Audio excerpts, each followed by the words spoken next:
no strangers to the club or our guests today. They've spoken before the Kiwanis Club at least once before, and Van Reed and his mother, Mrs. Alma Reed, have a new book. We're all familiar with the first one. The second one is out, and they're here today to tell us a little bit about it. Please welcome Van and Mrs.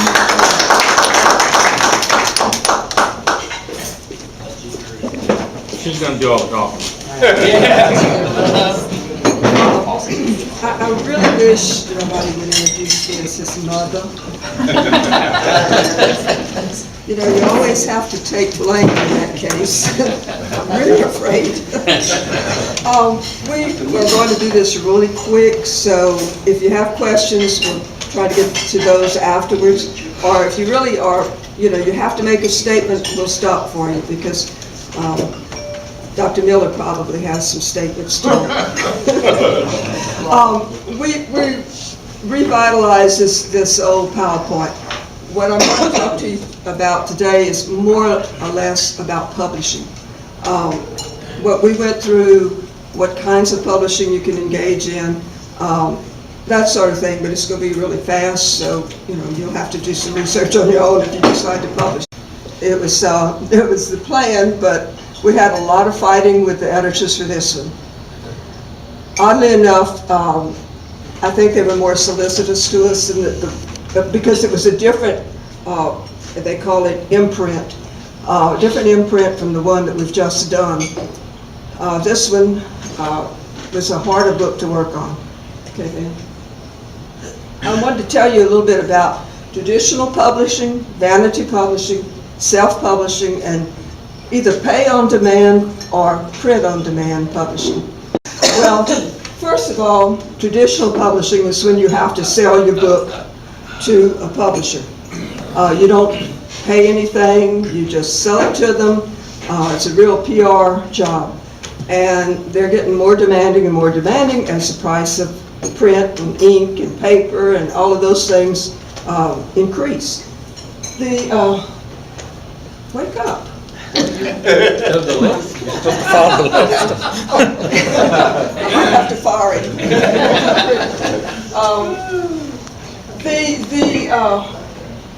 The vanity publisher is one that I think they earned the name vanity fairly.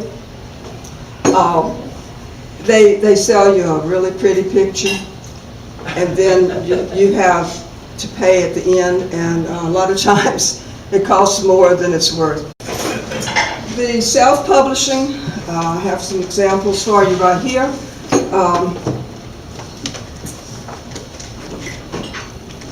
Anne Salva's book, she formed her own publishing company, Bluebird Press.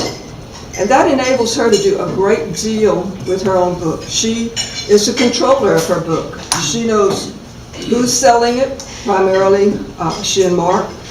She knows how many issues she needs and that sort of thing.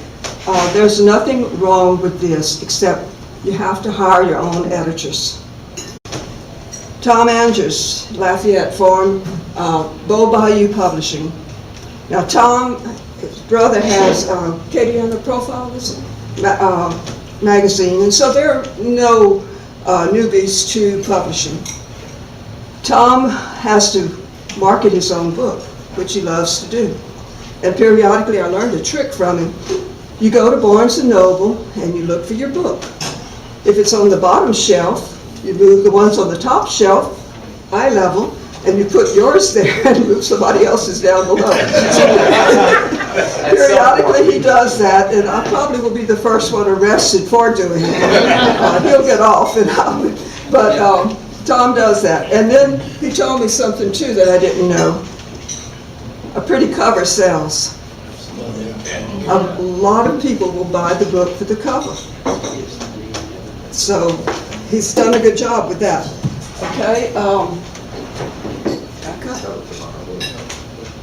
Okay, the self-publishing too, you can do online. I don't have a copy of that, but you can publish your own online. There's several kinds there. Oh yeah, I do. This is one. This is the Flora Photography of Van Rodney Reed. He published it online. That was quite a few years ago. Yeah, this is to get around giving Mama a gift, publish the book. But anyway, they do a fairly good job. I have a friend who's keeping them in business, and she does all her family history through them. And then if she wants to order more, she can. Okay? Another thing that keep going. I don't want to get into all that. Keep going. Another thing that I failed to tell you is that when you ask for a print on demand or a pay on demand, these are like the cookbooks, like Debbie's cookbook. You can order one. They'll probably print up a few and send you one. The other kind that I haven't got on the slide is the fact that you can just go to a printer. Warren Perrin did that with this book. He went to Entrepreneurs Printing in Opelousas and had his man. It was camera-ready print, and he had it printed. Entrepreneurs did not bind it. They have to send it to a bindery up in Shreveport, I believe. You can go, like I said, through the traditional publishers. You know, write fantastic book proposals. Hope you can carry them out. Go around begging for pictures and then put it together. So I'm going to tell you a little bit about how we managed to put this together. Sometimes you don't realize the criticism. We try to stay a step ahead, but many times, like one lady called me, the picture of her father made him look fat and sloppy. Thought that was a pretty good one. Another one is upset because we had a picture of her family, her father, her brother, and then we got a picture of she and her brother, and we put that in. We had to fight to get the print pushed up and smaller to put it in. Only thing is, it's traditional with newsprint. If you write a story for the newspaper, if they have to cut it, they just chop off the last paragraph. No discussion, just chop it off. Well, we thought we were so smart, and we kind of messed up because we didn't proof it close enough. We got our second picture in, and we were so excited. Well, what happened was they chopped off the discussion about this particular woman.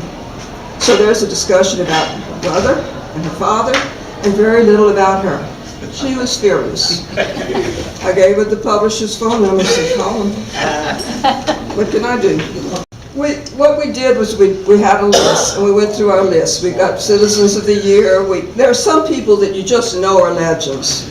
Non-Collect, I've heard stories about Non-Collect all my life. Other people. Unfortunately, I didn't have a picture of Viney. If I'd have had one of her, that would have been perfect. But there's a fine line between legends and eccentric legends. And sometimes, you have to write the text so that the eccentric legend sounds just like a legend. But we had to really address that issue. We pulled names for some. We went with the pictures that we had, if we had a good story.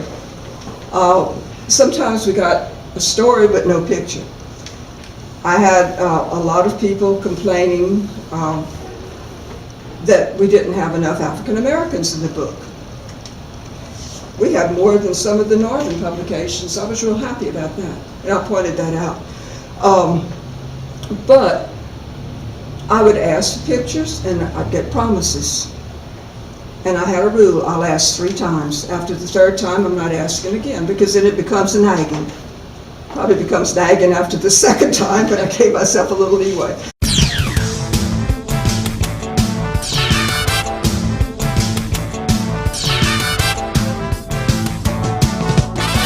Kate